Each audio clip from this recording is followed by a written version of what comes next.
I was looking at the Jewish homes, especially the Hasidic Jewish homes. I noticed we're doing that. And that seemed like life, joy, like fullness, meaning. And I said, well, I want that kind of life.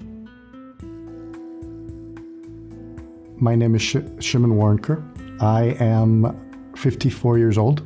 I was born in Santiago, Chile. I live here in Crown Heights, Brooklyn, New York.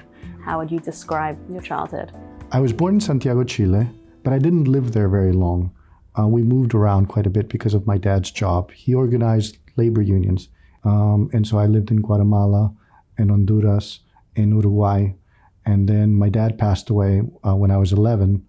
And my mom moved us and my two younger sisters to Rockville, Maryland. And that's where I also did a lot of growing up.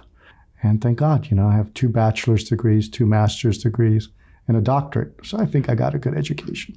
How old were you when your mother converted? So I've gone through 2 conversions. The first one was I was 6 years old when we went through the first conversion. And I just remember going to a mikveh, and it was in Miami. And then when I went to Morristown Yeshiva at the Rabbinical College of America, and I was learning there, Rav Vichnin, the head of the yeshiva, the Rosh Yeshiva, he said, there's a question on the document, the conversion document. I said, what do you mean a question? He says, you're fully Jewish, but in order to erase any doubts, you may want to go through a different rabbi. And I said, sure, no problem. And he connected me with Rabbi Bamser, and I went through a conversion. Of course, I had to tell my family. And my mom and my sisters, they didn't take it as well as I did, I guess. It was hard for all of them because it was sort of questioning their very identity. What do you mean? We've grown up this way. And I'll never forget when I came back after the full conversion process was finished, and Rav Vichnin came over to me and says, Shimon, how do you feel? I said, well, it's not every day a Jew gets to prove how much he wants to be Jewish. So the first time you converted as a family when you were 6, you said, that's a pretty young age for such a big lifestyle change. How did you navigate that? Well, I don't think I really, life changed that much. I mean, my mom kept a kosher home, so to speak, in terms of kashrus. Of course, my dad did not. He would eat ham. My dad was not observant. But my mom did the best she could because she really wanted us to grow up Jewish. So what other Jewish elements would you say did you have growing up? I grew up, I would consider a traditional Jewish home. Not an Orthodox home, a traditional home. So you say that you grew up in a traditional Jewish home, and now you're sitting here in a black hat. So how did that happen? Well, that was a journey. That was a real journey, Growing up in a traditional home, I got my bar mitzvah. I'll never forget when I traveled to Israel for the first time, and I went to the wall. And of course, there's some Lubavitcher over there, trying to put on tefillin on people. And I'll never forget, the rabbi there says, did you put on tefillin today? And I remember what happened in my bar mitzvah. In my bar mitzvah, my cousin Sylvia gave me a pair of tefillin. And I said, what are these? And she said, they're tefillin. I said, what do I do with them? She said, you should ask your rabbi. And I went and I asked the rabbi of our conservative/reform temple. And the rabbi said, tefillin, well, we don't do that anymore. It's an anachronism. And so I was at the wall. And there's Lubavitcher saying, putting on tefillin. And I said, well, we don't do that anymore. It's an anachronism. Lubavitcher looked at me, what do you mean? We still do it. You want to put it on? Do you know how to say the Shema? I said, sure, get this guy off my back. And so for the first time in my life, I put on tefillin there. This doesn't mean that it was a transformative moment, but it just goes to show sort of where I was coming from. And while I was in college, I was really into existentialism, the theory of the absurd. I really learned a lot of the philosophers. I was particularly fond of Nietzsche. So you can imagine I was really, and with it comes a certain amount of arrogance, so to speak, because not many people can read or understand Nietzsche. In fact, he, like Kant, right, as philosophers, they said they're only writing for the select few. And I felt like one of those select few. And that gives you an air of arrogance and superiority over other human beings. And it's funny, it's sort of that air of superiority. I used to have a big poster of Napoleon Bonaparte in my room because I really looked up to him. You want to talk about air of superiority and arrogance. This is like the ultimate representation of vanity, in which, when the Pope was going to crown him emperor, he took the crown from the Pope's hand and says, "You're not crowning me, I'm crowning myself." That was my hero as I was growing up. And so you can imagine it was a transformation for me to go back to who I really was as a Jew. I realized in my journey, especially in the army, it was sort of like, why am I doing this? Is it just for my own vanity, my own sense of glory? And then what?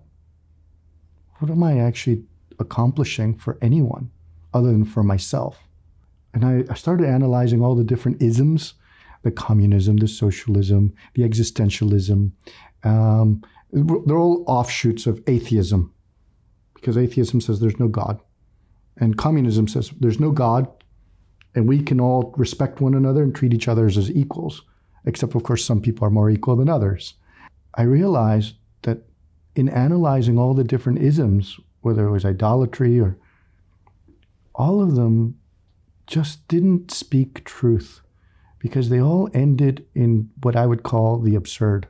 I realized that what are the families that are doing the most life, so to speak, the most happiness, the most joy? I was looking at the Jewish homes, especially the Hasidic Jewish homes, I noticed were doing that. And that seemed like life, joy, like fullness, meaning. And I said, well, I want that kind of life. And that's why I went to Morristown Yeshiva. And I'll never forget Rabbi Lipsker, who taught Tanya. He said, many of you are wondering why you're here, in terms of, and he says, you're here to create a dira v'tachtonim. What is that?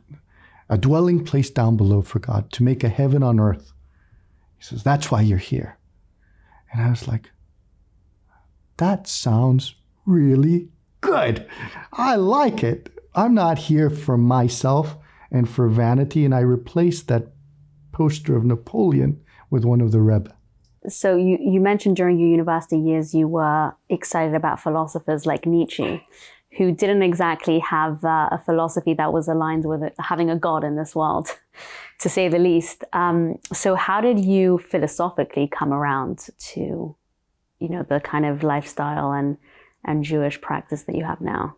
As I was growing up, and I was, I started to realize, what do I want out of my life? Is it really this goal of being a high-ranking officer so that I could be remembered like a Napoleon Bonaparte, Is it really about being remembered or about doing the right thing? Oh, a lot of people are remembered. Genghis Khan is remembered. Stalin is remembered. Napoleon is remembered. And he was a murderer. People don't realize. He would get up after a battlefield, smell the battlefield, and say, I love the smell of victory. And you know what that smell was? Lots of dead people, dead horses, blood everywhere. It was all about him and his glory, because he won a victory. All those people, all those lives, they were mere pawns. And that just didn't seem right. Something in me screamed out, this is wrong. It made me question the whole existentialist movement, because what existentialism basically says is, We don't know if God exists, almost like an agnostic, right? I don't know if God exists, but I do know that I exist. And if I exist, I can create my own purpose. Oh, I saw people who created their own existence and purpose in Nazi Germany, right? They said, hey, we exist and we don't think these people should exist. And I started realizing that these ideologies that I was learning really didn't lead down a good road. They didn't lead to a good end for people, right? They ended life. Ultimately, it ended Germany. The ideology itself consumed Germany and it became a wasteland. Literally, it was wiped out after World War II, of which out of the ashes, the United States helped rebuild the country. Let's talk about how you got involved in education. Was it something you were always passionate about and intended to do, or was it something you discovered after you studied? I never thought I would become an educator. Remember, I wanted to be an army officer. It was all about glory, vanity. Teachers, quite frankly, it's the opposite of glory and vanity. It's like, oh, you're a teacher? Oh, Nebuch. Poor guy. Obviously, if you can't do, you teach. And so I got a part-time job. My friend Amatya Argentar, who I said, he started teaching in Satmar at the United Medical Academy. And we were learning together. And he said, Shimon, why don't you teach? Now, my mother-in-law, Jennifer, said that she was a retired teacher. She said, I should teach. I said, oh, I'll give it a shot. And I realized I'm really good at this. And so I then became a public school teacher. I taught Spanish for 3 years. So how did you end up in junior high school 22, as they call it? I'd gone through the program at the Aspiring Principals program. All my colleagues basically got jobs. September started. I'd interviewed a lot. And in the interviews, a superintendent would ask me, would you consider shaving your beard? I said, no, I can't do that. Another one would say, we have a Saturday academy. How would you be able to supervise it, given the fact that you keep your Shabbos? I said, well, I would have an assistant principal. And how would you know they're doing a good job? So, well, if I hired that assistant principal during the week, I would see their performance during the week, and I would get feedback from parents. I would figure out how that assistant principal is doing. And so I didn't get a job as a principal. Nobody wanted to touch me. My principal, Mrs. Baird, said, look, if they're not going to hire you, come here, work for me as an assistant principal. I said, okay, I'll let the CEO know. I go to see the CEO of the Leadership Academy. His name is Bob Noling. Big, tall African-American, brilliant, good man. And I said to him, look, I haven't been hired as a principal. I have an offer as an assistant principal. Is it okay if I take it? And he said to me, you were one of our number one draft choices. He said, if I were to testify before a court of law, this is Bob Nolan, I would say it's outright religious discrimination that you don't have a job. And if you don't have a job within 2 weeks, I will resign my post because it goes against all my values. I was like, wow, all right. So then I got an interview with Irma Zadoya in the Bronx. And the interview was for one of the 12 most violent schools of New York City. And within 2 weeks, I did have a job. And they gave me middle school 22 in the South Bronx. Can you tell us a little bit about the state of the school when you first came in? So first, I analyzed the data in terms of the reading and math scores. And they were just terrible. It was one of the worst academically performing schools in the city. Forget the Bronx, and then you couple that with the crime data. So the crime data at the time was they had a list. The New York Police Department, the New York City Department of Education, compiled a list of the 12 schools with the most crime in them, like assault, so on and so forth, right? And these 12 schools out of 1,800 schools comprised 65% of the crime data. This one school, which they were asking me to lead, out of the 12 schools was 20% of the crime data. So it was like the hole within the hole, right? I call it the Holy of Holies. And I was given a tour, and the first day I come in, there's a crowd at the entrance of the school. Inside there's a foyer, and there's an entrance there, and there's a crowd of students, and I see that there's a police officer arresting a student. I was like, what's going on here? And I ask a security guard there, what's going on?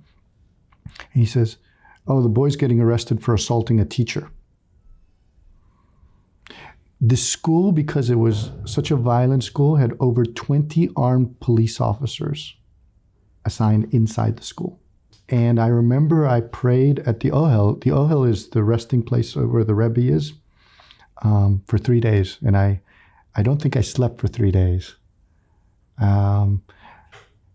Not out of nerves, but out of a sense of, I guess, I was praying a lot, because if this was a challenge that I was being given, then I was going to need all the help I could get. So my days and nights were filled with prayer.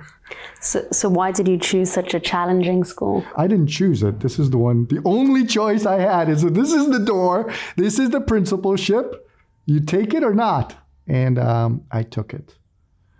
And I told my wife, I said, you married a soldier, and if I don't make it, I won't.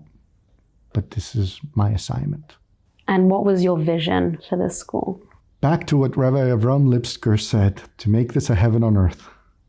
That was my goal, This hellhole, man created hellhole, really. It was just terrible. I mean, I was the 7th principal there in 2 years. And what I realized was it wasn't so much the kids, and the kids were rough, okay, because very complicated dynamic. It's a middle school, so these are children under the age of 16 generally, although there were quite a few 18-year-olds still in the school, and there are reasons for that. The reasons being is because many of them were gang leaders. They didn't want to graduate. The law is if you're under 16 and you're caught dealing drugs, you're out of jail the next day. And so in particular, the best people to sell drugs are under 16-year-olds. Once they're 16, that's when they give them a gun. And their average lifespan is they usually die by age 17. Okay. It's a rough life. So the kids were rough. And so gangs were rampant because the adult sort of leadership had fallen apart. So the kids needed protection. And so they had protection from gangs. And I understood that, so to speak. Growing up, being bullied, I totally understood why kids would do that. And I also noticed that the teachers didn't want a principal. I must have been investigated 4 or 5 different times. And I had done nothing wrong. But the reason why is because when you have a cloud of investigation, a leader has a cloud of investigation, nobody wants to take on that pressure. Why am I doing all this if everybody, it was the teachers who didn't want to be called to task who were calling it in, and the investigators told me. I said, oh, we shouldn't tell you, but this teacher is the one who called it in. You should watch out for this teacher. And that's how they got rid of previous principals. As an Orthodox Jew, I assume you were a minority in the school. So how did you feel being a minority? What sort of challenges did that bring, and how did you overcome them? I'll tell you something really interesting. Everything happens by divine providence. All right, so that's just the way it is. And I realized that in many ways while working there. First, I want to say, before I answer your question, when I looked at the number of students that I had to smile, because this is one of the most important things you do as a leader. You need to know how many teachers you have, how many students you have. I had 770 students. And I was like, okay, 770 Eastern Parkway, center of Lubavitch. I'm here on a mission from God, okay? And as a result, everything I did there was sort of like, okay, I'm on a mission. And two things happened that sort of, being so different, actually played to an advantage. Because yes, I looked different. I wore a black trench coat in wintertime, right? I wore the hat, it was, and a movie had just come out called The Matrix.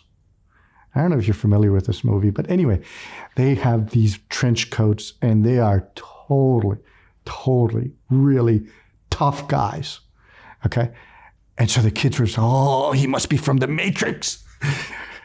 The other thing that happened, which was really interesting, is the word got out that I'd served in the Army and I was Special Forces. And so I was like, one thing that they found was this booklet that was published about the Bosnia war that was taking place at the time.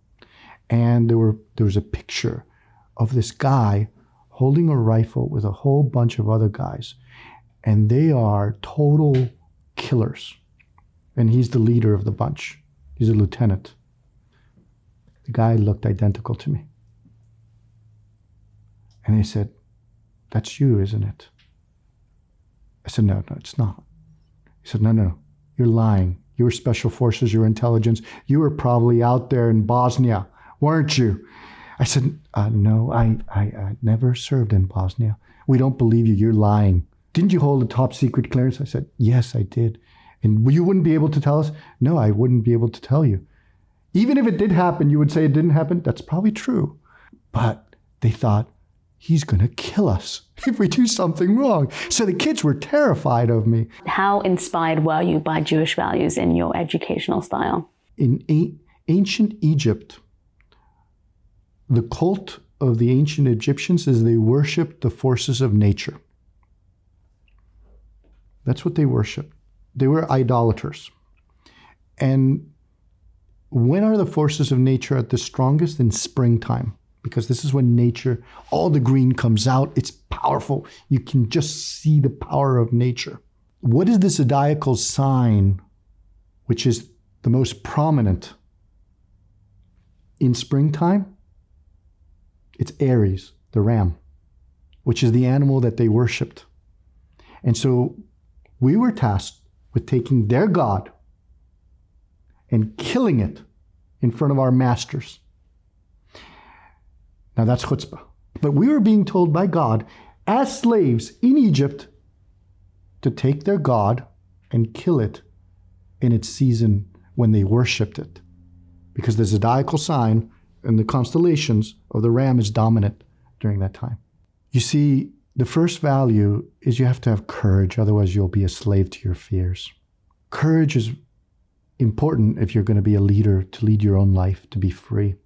As an educator and having been exposed to a high school where children were sort of severely lacking discipline, what would you say children, sort of need the most? And if you could say one thing, and how did you go about getting to the root of what children needed and providing them with it? So I want to differentiate from school to home, okay, because they have different needs. Whether there's a need at school that children have, and children also have a need at home. Okay, so I'm going to wear two hats, so to speak. One hat as a school leader, and the other hat as a father of 6 children. Okay. So in school, what students need the most is structure. They need to know what to expect. And they need to know that there's follow through. No structure in the school, forget about it, right? And by structure, meaning, when there's learning, there's real learning and engagement, right? It's not a waste of time. Because, okay, so you have 45 minutes with this person. Well, those 45 minutes, were they worth it or not? I remember one time I was in a classroom. I was doing a teacher observation. The lights were off. The overhead projector was on. And the teacher was going through the lesson plan, right? And going through the motions. And a couple kids were asleep in the front. In the back of the room, there were a few kids. There were 25 students in the class. And about 4 or 5 kids in the front were sleeping. In the back, about a group of 5 kids were having a conversation. And the rest of the class had left. At the end of the class, he was smiling and happy, the teacher was. And then afterwards, I had a post-observation with him. And I said, how do you think the class went? He said, it was great. I said, what do you mean? He said, I had a lesson plan. I successfully went through my lesson plan. I did my job. But did you notice that 5 kids were asleep, 5 kids were talking, and the rest of the kids had left the classroom? He said, well, they didn't do their job. Their job was to learn. I said, no, I don't think you understand. The structure of a school is one in which you as the teacher have to motivate the kids to want to learn. If you don't do that, you're not doing your job. I have this theory, I call it the theory of the fish tank. Fish have an amazing phenomenon. Goldfish naturally will be about a foot long. But if you put it in a small fish tank, it'll stay small its entire life. So too with students. The more expansive you are as a teacher in terms of broadening the experience the children have, the more you can expand them. The more limiting that you are, either the kids will become limited or they will rebel and become monsters in a classroom. And so what you need are teachers who are constantly expanding themselves to expand the students. This idea of structure being the number one thing that children need in a school system, is there any Jewish background or source that talks about this? Oh my gosh. We have entire books on structure. I mean, the whole Talmud, all these books on laws. You want to talk structure? It's governed in terms of every single waking moment that you have, from beginning all the way to nighttime, are governed by rules and structure. Judaism is structure. That's why a lot of people say, I've had enough of this. This is just too much structure. And in a certain way, they have a point. They have a point because structure, unless you understand it, becomes meaningless. You mentioned before that the Jewish understanding of education is freedom. How do you balance freedom and structure? Sometimes they seem like they're in conflict. So to answer that question is, who are you really? You see, when you face that spiritual dilemma, who are you? That structure are principles. They're principles. They're ideas in terms of saying, this is the right thing to do. This is the mid-level thing to do. This is the wrong thing to do. There's a range, right? That's what halacha has a range. I mean, you don't have to be a chassid. No, you could live a perfectly good life and accept a mistake from Amazon or Home Depot or whomever. And you're a decent human being. But you want to create a heaven on earth. That's a different level. You got to go beyond. You got to break those boundaries. You got to go and take that step. And that step means you can live a very disciplined life. A disciplined life gives you freedom. What do I mean by that? I'm juicing. And you have to be very disciplined when you juice, right? But why am I juicing, so to speak? I'm juicing so that I could live a very more healthy life, right? So that I can be free of disease, right? So that discipline gives you freedom from certain things. In Judaism, how do we make our kids feel valued? How does one make their kids feel That's what's valued? beautiful about Judaism. Judaism is all about building family time, like Shabbos or holidays. They force families literally to stop working and start being. And be yourself. Be free. Be free to be a Jew. Sing the songs. Pray together. Dance together. Enjoy each other's company. When we do that, not only are we happy, but God is happy with us. What's wrong with that? What's wrong with joy? What's wrong with celebrations?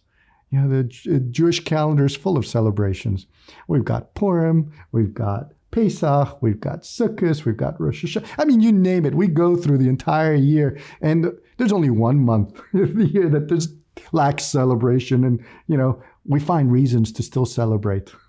How does one go about, I mean, a loaded question, but how does one go about shifting their perspective? Whereas, you know, in this life, it's about me versus in this life, it's about what I can do for others. You see, when it's not about you, right? When it's about a mission that's greater than you, if it works, great. If it doesn't work, okay. The entire burden is not on your shoulders because you have God with you. You're not alone. Yeah. If it's not meant to be, it's not meant to be. Okay, so you move on. There's divine providence that works at play. And sometimes some things are meant to be, some things are not meant to be. And it gives a person a level of serenity in terms of knowing it's something much greater than yourself. May Hashem bless all the audience who's watching this. Maybe, hopefully, if this helps a person make another good step, right choice, then this time was well spent.